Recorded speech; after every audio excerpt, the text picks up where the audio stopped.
Welcome to another episode of BorderLaughs podcast, guys. Thanks so much for joining me. I am here on location here in El Paso, in Austin with El Paso Food. And I'm joining me today is my good friend, Mr. Aaron Cheatham, guys. What up? And just a little history behind me and Aaron Cheatham, guys. Aaron is one of the founding fathers, in my opinion, of Austin/San Antonio comedy. I think I'm the first hybrid that did it right. Yeah. I mean, white cotton. Yeah. And so I've known Aaron for about my whole duration of my comedy career, which has been about 12 years. And I met Aaron was already about 6 years in. You were already kind of off and on in like... I started in the war. Okay, so I started in 10. So you were about, 6 years in. But then I think, when you had met me, I had already taken my 6-year break. Right. So I was at it for like 4.5 years, took a 6.5-year break, got back in it, and that's when we met. Right. And so Aaron has been a local legend in San Antonio and in Austin, guys. And so he has a YouTube special out with, how many views you got on that? 55,000? 55,000 views. The most viewed stand-up special by any comedian from Austin not associated with the mothership. Hands down. Not even close. You can add all the other specials together, and they don't have as many views as I do. But nobody wants to talk about that. The humble brag. So, guys, if you don't know, please check out his special. What was the name? Family Man. Family Man is the name of the special. Check it out on YouTube, guys. It's streaming right now. 55,000 views. That's great. And going. And it's... Aaron's always been one of my favorite comedians here. We started off together. We've done podcasts, we've done shows, and we've done stand-up recently in Fort Worth, and we'll get to that as well. Dallas, that's right. We were in Dallas. And then, but before we get to that, I wanted to talk about our show that we had together. We started a group called Black and Tan, which is what we talked about a little bit earlier. I'm going to mix and match all this stuff. We had a podcast called Black and Tan, which consisted of me, Courtney, Aaron, and Jacob James Garcia, and Sandra Ballon, and Derek Fields. That was the Black and Tan fam. That was the squad. That was the Black and Tan fam squad. And we were kind of our own comedy troupe here in Austin, Texas. And we had a good little following back in the day. But it all started with Jacob James Garcia, and shout out to Jacob James, and Aaron here, which grew the concept of the Black and Tan. And so it was really fun doing comedy podcasts. Yeah, go ahead. So I took that 6.5-year break from comedy after I moved to Austin, because I got a promotion at my job. I was working nights. So I wasn't doing comedy for like 6.5 years. I did like maybe 1 or 2 shows a year. Like I'd get, a phone call to come down to San Antonio, do a show on a weekend. So like once or twice a year, I'd get on stage, but I was for the most part out of it. Me and Jacob met in San Antonio. Yeah. The other backstory. We met in San Antonio, and then we ran into each other at a bar here, and then we linked up, started kicking it again. And he was constantly trying to get me back on stage, trying to get me on stage. Finally he says some shit that pissed me off, talking bad about San Antonio comics. And I get on stage, and then it's like, oh, shit, I'm back in it, right? Yeah. And then at the same time as he got me back on stage, we were talking about doing a podcast. We've been talking about it. This is 2013. Yeah, 2013. So we're talking about it. And I started about 2012. Yeah, so it's like 2013 we're talking about. 2014 I saw an interview. I saw Kevin Smith.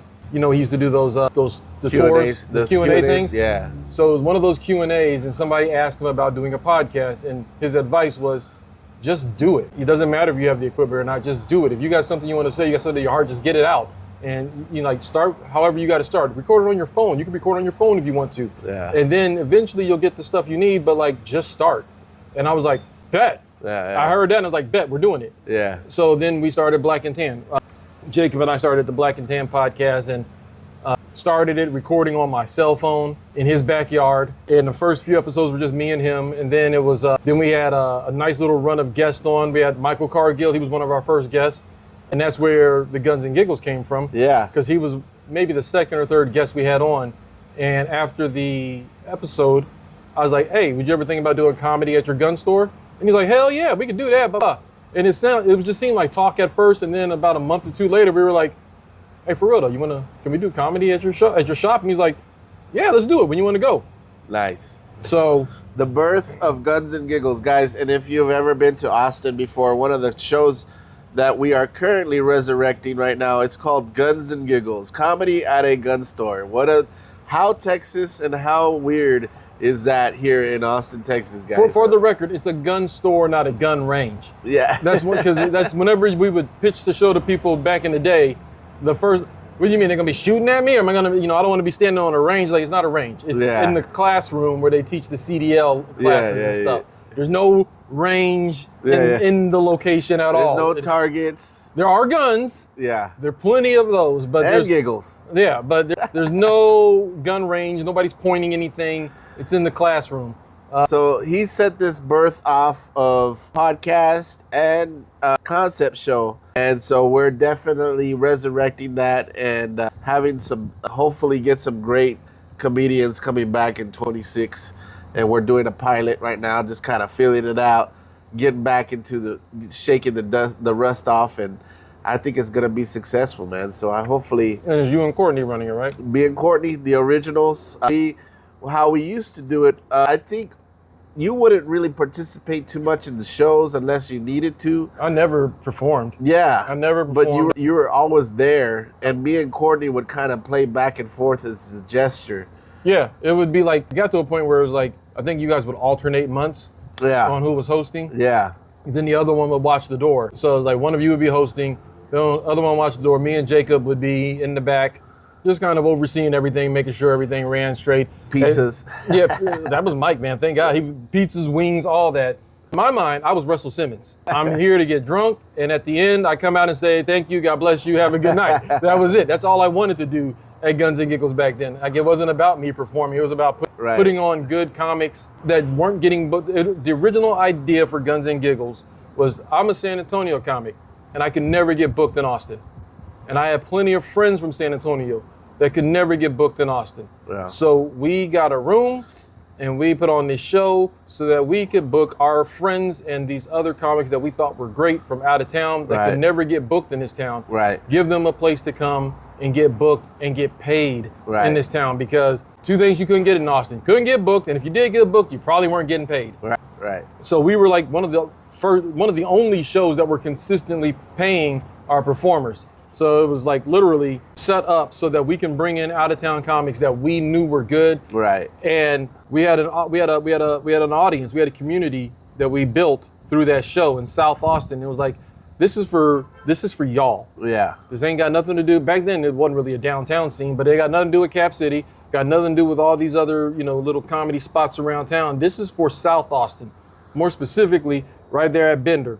Right, this is like that was a South Austin hub at the time. Yeah, Bender was popping back in those days, and it was like there are hundreds of people at this bar every weekend, and they worked with us. So it was like, let's do something for our community. These are most of the people that were there were people we met at Bender. Yeah, or after the show, we'd go to Bender after the show, and these people would like see us afterwards and be like, "Where y'all coming from?" Right. This big rush just came in of freaking 60 people. Where y'all coming from? This comedy show right across the parking lot. Yeah. And then I got to go check that out next month. Right. So like, it was like the perfect storm. It's a perfect storm for a great room to exist. Yeah, we had a very good ecosystem. Yes. Because we didn't try to get bigger than ourselves. No. We weren't trying to grab people from all over town and get them to come down here. The advertising was pushed directly to people in South Austin. Yeah. It was to a specific demographic in this town. It wasn't for the whole town. It wasn't for everybody. Especially back in 2013 when Austin was still liberal. Yeah. It was still weird. Right. The thought of going to a gun store turned off a lot of Austinites. Exactly. But it didn't turn you off if you liked comedy. Well, if you liked comedy and if you were from the South and you knew Michael Cargill. Right. Because he was very accessible. Right. He's on Fox News and every time there's anything gun violence related. Shout out to Michael Cargill. Shout out Mike. Anytime there was anything gun related going on, he was on the news talking about it. Right. But like, if you went to Bender, there's a very good chance you'd seen him before. Mike was all over South Austin. He had a radio show at the time. He still has it. He stayed right. So like he was a very good voice. He was a well-known voice in the town. So like if you were of this area, and we're not far from it right now. If you're of this area, like we marketed to you. Right. Because that's what we wanted. Hey, man, you don't have to travel across town to go see some good stuff. Right. We are down south. You can come right here and rock with us. Right. So that was the whole idea behind the show, was to bring in good comics from out of town that couldn't get booked in Austin and bring them to a part of Austin that was thirsty for it. Yeah. You know, and that we actually gave a damn about, because I live south. Jacob lives south. And you live far. It was a grassroots effort. 1,000%. And I think when we had our time together, everybody kind of went their separate ways afterwards, and they tried to resurrect it. However, it just wasn't the same. No, because it didn't have the same heart and soul. Exactly. And so which is why when you asked about bringing it back, immediately I told you, yeah, go for it. And Jacob said, go for it. Because when Mike tried to bring it back without any of us, it had the name, but it didn't have the soul. Right. It didn't have that the essence that we brought to it. And shout out to Mr. Brown Sounds too. Like it wouldn't have, the whole thing doesn't work without Mr. Brown Sounds. Right. If I'm being honest. Like it didn't work without him, because he was the first like DJ at comedy shows in this town, really. Right. Yeah. Like that was doing it on a regular basis and doing it right. And we were the first ones to provide a DJ at a show. And I was so upset because people would come through, do our show, see him and how awesome he made the show, how awesome the vibe was with him there. And the next thing you know, this motherfucker's getting booked to do comedy shows all over town. Yeah. I can't tell you how many times I got booked to do a show and I get there and he's there. And I'm like, what the fuck are you doing here? I'm on the show. You on the show? Like, Mr. Brown Sounds. why is everybody booking my DJ? But I mean, that's how prolific he was at it. Like he understood the assignment to the maximum. And he elevated that show to another level. I mean, when you walk in, there's music playing and he's working out a groove and stuff, you know? Right. Like, so you don't walk into a quiet room. You're not walking into the Eagles or the Beatles or some bullshit playing in the background. No, you had a DJ in there that was in there feeling the energy, setting the tone, setting the zone. Yeah. And then it's also a psychological thing too, because people are not a comedy at a gun store. Like, they're uneasy. They're thinking every gun is loaded. They're walking in. But then you have this environment. It sounded like a good ass time. As soon as you walked in, it was like, as you walk, because you walk in the door, walk through the room with all the guns, come out, go to the classroom. And as you're walking through that room with all the guns, you're hearing the music playing and stuff. You're like, okay, they're kind of jamming in here, right? And then you get in and it's just a cool ass vibe, good comics. I mean, we had a run legit of, I'd say, a year to a year and a half of sellouts. Every month for a year to a year and a half. That place held like 50 people, and we would have like standing room only. For like a year straight. And what's the capacity there again? Like 50. Yeah, 50 people. And we definitely had a hell of a lot more than 50 people. I mean, because people would be in the hallway, packed out, looking in and shit. Like, we'd be bringing in chair. I remember once we had to like bring in Michael had to get the chair from behind his desk, like the big wooden chair, and like bring that in there. Like, and then it all came together when we got the curtain. Yeah. When we got the curtain, Dad set it all off. Because the first time you performed there was no curtain. Right. There was no curtain your first performance, and you were Mexican Bane. And you had the fucking big leather jacket on and shit. But then after that, when we brought you in, around the time we brought you in is when I got the curtain. And then once you hung that curtain, then the comics had like a backstage area to go into. Right. And then it made it feel a little bit more official. Right. And it kind of like added to the ambiance. Like, it boosted the level of the show up, exponentially. So it felt like a comedy show. Yeah. And that's the way, that's a challenge when doing comedy outside of a normal, quote unquote, normal situation. We made the comedy environment, you know, and then we made Guns and Giggles what it was by creating those elements and making every little detail of those shows pop, you know. So I'm very proud to be part of that. Very proud that I'm going to continue to do that. It's also giving me idea and anxiety about what I'm going to be doing for this next coming up show. Our first show, November 15th, week of Veterans Week. So we got Ali Musa, and then I think we're also going to have Jacob James Garcia. So he's definitely going to have a comeback set. And so we're kind of hashing out those details, and I'm going to try to get everything ready this month. This is October, my favorite month. And that's one of the things that we got going on in the future. One thing I also wanted to do, you are also starting, so the podcast kind of like we had our podcast, we had our show. So now you're currently, and then you had a lot of wrestling background, like with podcasts. So now, currently, we had to like adjust and become more of an online presence. And I noticed that you started to notice that trend. So what you started doing is daily reels about comedy, right? Tell me about that. What is? Yeah, that idea is, it's called Today in Comedy. If you guys follow me or just look me up or whatever, you'll see that my page is just full of reels right now. Today is October 5th, which means I have done approximately 265 consecutive days of dropping a video every day. And it was an idea that I had a couple years ago because I was working on potentially making an online comedy magazine with a friend. Me and my friend Justin, the one that shot Family Man.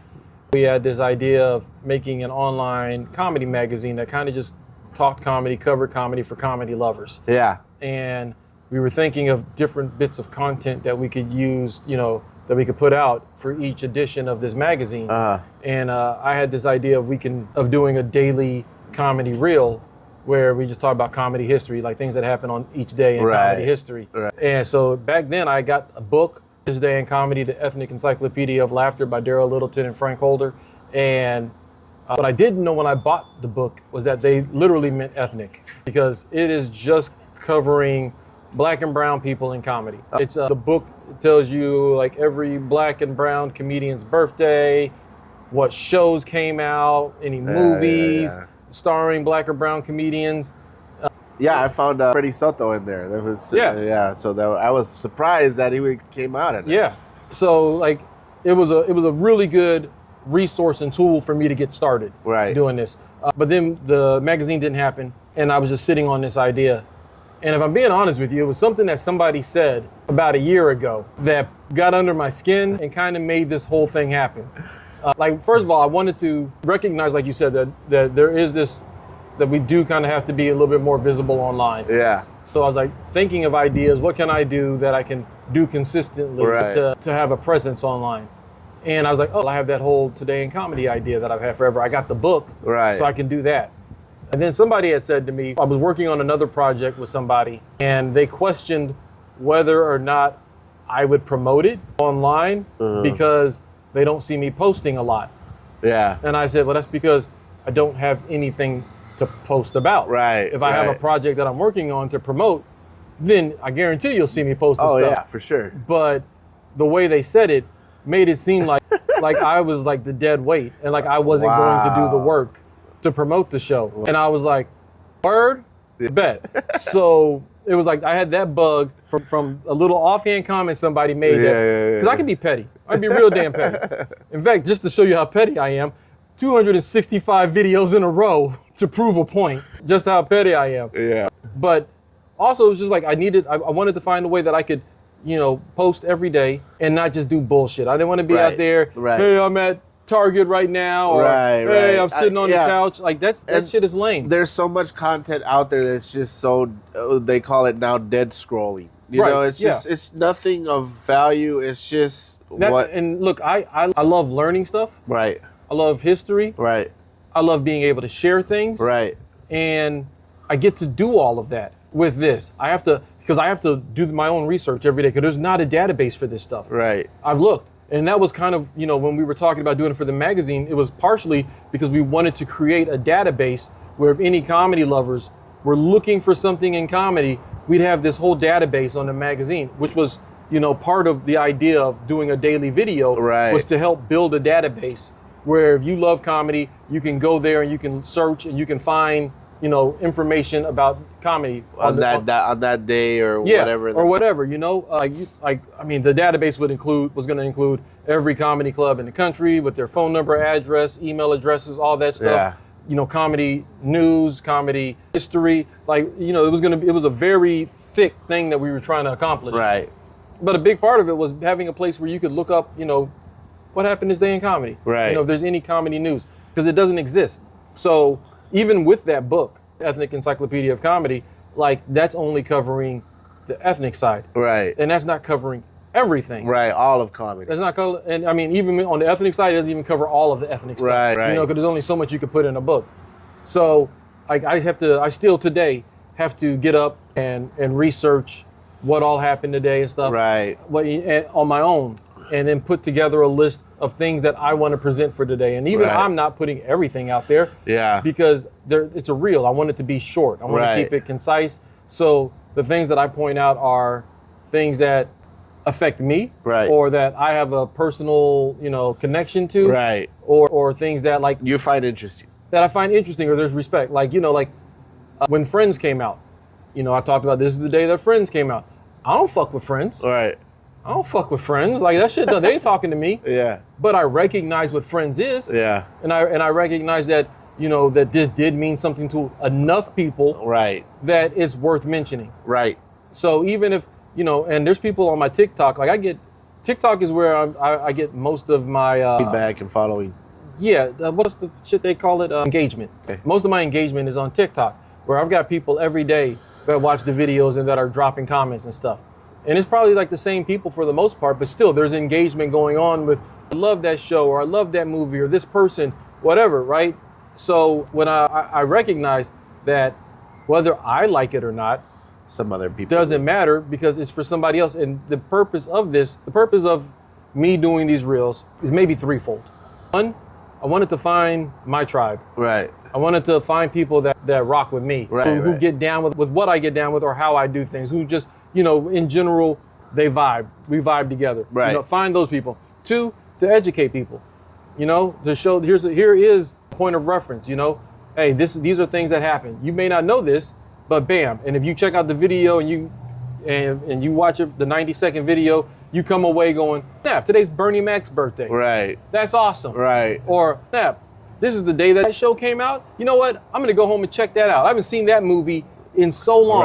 He brought up a movie I haven't seen in forever. Right. I love that movie. Forgot about that movie. To give that to people. Yeah. Right? Like, so I wanted to try to create a community, try to create something that people can take something from. Right? Because it's not just about me taking likes and shit like that. Right. I'm going to put it out there. I want to be I'm giving something back to people. Right. Here's information. Yeah.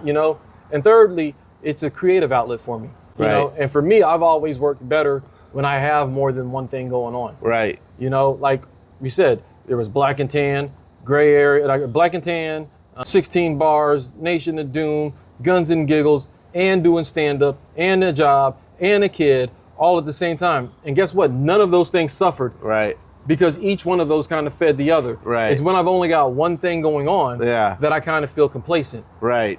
But having multiple things that I'm working on allows me to have, that creative energy. Right. Like, I might be focused more on the videos this week, but that creative energy feeds into the stand-up side, and the stand-up feeds back into that. I got to have another way. Everything complements each other. Yeah, because it's all towards one goal. It's all about becoming a better me. Right. So the videos have been good. We've got a little more than 3 months left. Started on January 14th. So after this year, are you going to recycle all the same information? No, man, it's done. January 13th, 2026, it's done. Because I'm not going to do the same shit again. Yeah. And what I'm going to do, like, pick out the stuff I didn't say last year? No, it's done. Now it's all, I've put the whole thing out there. Every day for a year. It's all done. It's all here.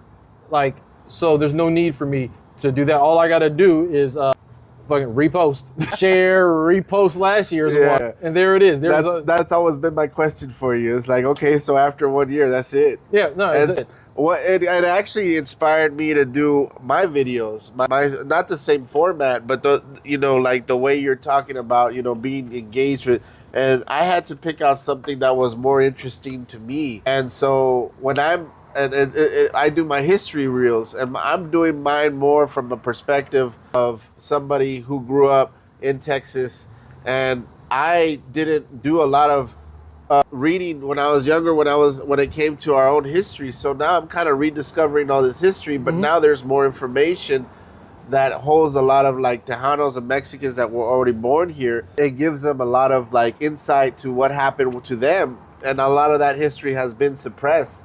So that inspired me to do my own history reels, and I'm actually going through each of the battle sites, and I'm actually driving out to the battle sites in Texas. I've had to ride. Yeah. Old ass fucking cemeteries and corpus and shit, man. I love that shit. And so there's stories behind all these places, and it's to me it's always been fun to do, but it gets into the realm of creating a community. It's a different outlet besides comedy, you know, and it's something funny that people 100% will not notice. But after I say this, if you guys go back and watch Josh's videos and watch my videos, while you were out doing that, when we were on the road, I was shooting my videos at the same locations. Yeah. You went to the lighthouse in Corpus, and there's my ass shooting a Today in Comedy.